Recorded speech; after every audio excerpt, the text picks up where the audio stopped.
খুব বোরিং একটা পার্সন, খুব তাড়াতাড়ি বোরিং হয়ে যায় যে কোনো বিষয়ে। অনেক চিল করতে পছন্দ করি, তবুও বলি আমি বোরিং একজন পার্সন, কারণ আমি খুবই অলস।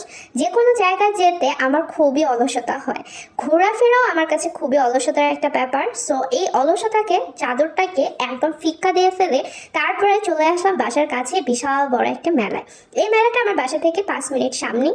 সো এরপরে এই মেলার মধ্যে এমন কিছু নেই যে যেটা ছিল না, তার মধ্যে আমার পকেটে একদমই টাকা নেই। এরপরেও আমি একটু মুড ফ্রেশ করার জন্য মেলায় এসে মহা বিপদে পড়লাম, কারণ যা দেখছি সেটা আমার অনেক ভালো লাগছে। এত বেশি ভালো লাগছে যে পকেটের দিকে 10 বার করে তাকাতে হচ্ছে। সো হ্যালো এভরিওয়ান, আসসালামু আলাইকুম। এই পুরো মেলার ভিডিওটা আর এই পুরো মেলার মধ্যে কী কী রয়েছে এবং মুন্সিগঞ্জবাসী যারা রয়েছেন তাদের জন্য এর লোকেশন সহ সবটাতে থাকছে আজকের ভিডিওতে। অ্যান্ড তার সাথে থাকছে এই মেলাতে প্রাইস, বাজেট, সব কিছু কীরকম রয়েছে সে সবটা নিয়ে একটু ছোট্ট করে ধারণা দিতে চলেছি আজকের এই ভিডিওতে। সো ঢোকার পথে প্রথমে আমাদের টিকিট কাটতে হয়। পার প্রতি টিকিটের প্রাইস ছিল 10 টাকা। অ্যান্ড দারোয়ান মাঝখান দিয়ে অনেক ক্যাচাল করছে, ভাবছে আমরা টিকিট না কেটে ঢুকে পড়তেছি। দেন তারপরে ক্যাচাল থামায়া ভিতরে আসলাম। আর ভিতরে আসার পরে দেখলাম এরকম মেলায় সাধারণত যা থাকে তাই। আর এই মুন্সিগঞ্জ আর যবে থেকে আমরা এসেছি এখানে তোমার হচ্ছে মেলা আর মেলা, একদিকে মেলা শেষ হলে অন্যদিকে শুরু। বছরের মধ্যে 2 থেকে 3 মাস অফ যায়, যেখানে যে মাসগুলোতে তোমার মেলা হয় না। আর এই মাসটা নাকি ভাদ্র মাসের মেলা হয়।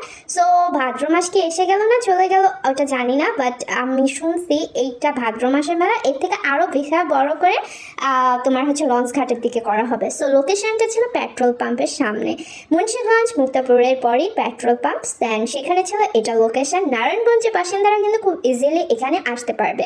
অ্যান্ড এইটার সকল বিষয়ে একটু ধারণা দিচ্ছি, যেমন কেনাকাটা, বাজেট, এই সকল বিষয়। দেন আমি এখানে কিন্তু যে ব্রোঞ্জগুলো নিচ্ছি এগুলো পার প্রতি ছিল 30 টাকা করে।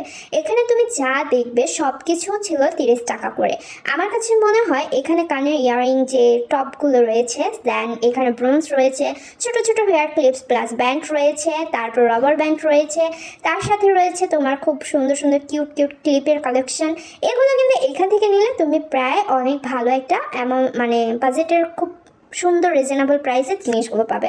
কারণ এইখানে এগুলোর দাম 30 টাকা, আর বাহিরে কিন্তু এগুলোর দামটা একটু বেশি পাওয়া যায়। যেমন আমি একটু গর্জিয়াস দেখে যে ব্রোঞ্জগুলো নিয়েছি, এগুলো তোমার বাহিরের প্রাইস ছিল 70 থেকে 80 টাকার নিচে অবভিয়াসলি নয়। আর এখানে তোমার মাত্র 30 টাকা। এই সাইডটার দিক থেকে কি পকেটে একটু বাজেট সেভ করা যাবে। তো এইখানে একটু সামনে গেলে আমরা সেম দোকানের একটু ব্যাক সাইডেই দেখতে পাবো ব্যাগের দোকান। আর এইখানে ব্যাগের কোয়ালিটিগুলো মাশাআল্লাহ অনেক বেশি ভালো ছিল। এখানে তোমার যে ব্যাগগুলো রয়েছে এগুলো প্রত্যেকটা ছিল ব্র্যান্ডের ব্যাগ। আর এই ব্যাগগুলোর প্রাইস ছিল 5 থেকে 600 টাকার মধ্যে।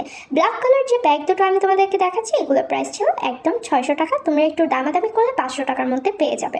তারপরে লেডিস যে ব্যাগের কালেকশনগুলো ছিল প্রত্যেকটা ছিল খুবই সুন্দর, বাট মার্কেটের তুলনায় হালকা পাতলা একটু দাম বেশি। একটু দামাদামি করলে মার্কেটে তুমি যে প্রাইসে পাবে এখানে আমি বলবো সেই প্রাইসে পাবে, এমন আহামরি যে দাম কমিয়ে রাখবে এরকমটা নয়।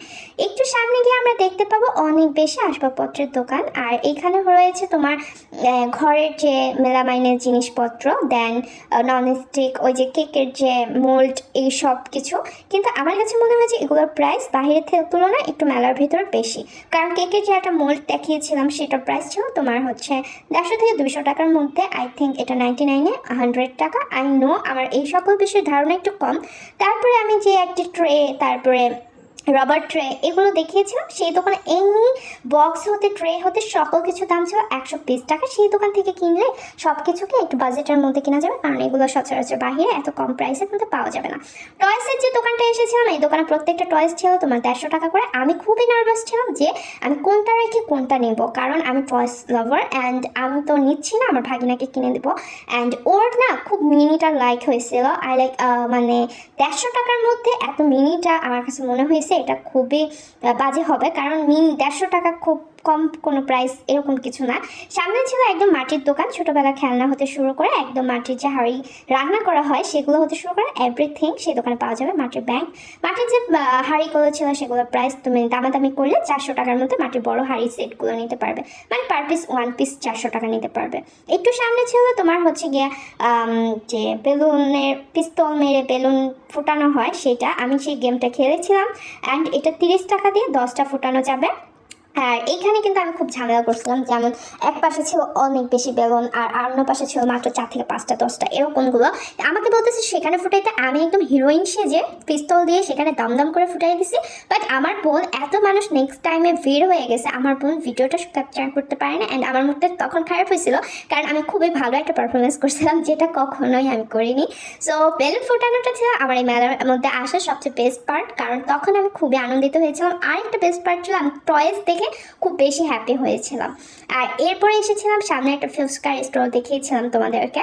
সো ওইখান থেকে প্রায় 60 টাকা করে ফুচকার প্লেট পার প্রতি, সেখান থেকে আমরা ফুচকা খেয়ে দেন বাসায় রওনা দিলাম। পুরো ভিডিওটা যদি তোমার মনে একটু ভালো লাগা দিয়ে থাকে আর একটা লাইক একটা কমেন্ট, ফলো না দিয়ে থাকলে ফলো করবে ইউটিউব, ফেসবুক আর হচ্ছে টিকটক, যে যেখান থেকে দেখছেন না কেন। নতুন আমি একটু সাপোর্ট করবেন, ভালো লাগবে। আপনার যদি কোনো পেজ থেকে থাকে কমেন্ট করে দেবেন, আমিও সাপোর্ট করবো। Support to support. ওকে, আল্লাহ হাফেজ।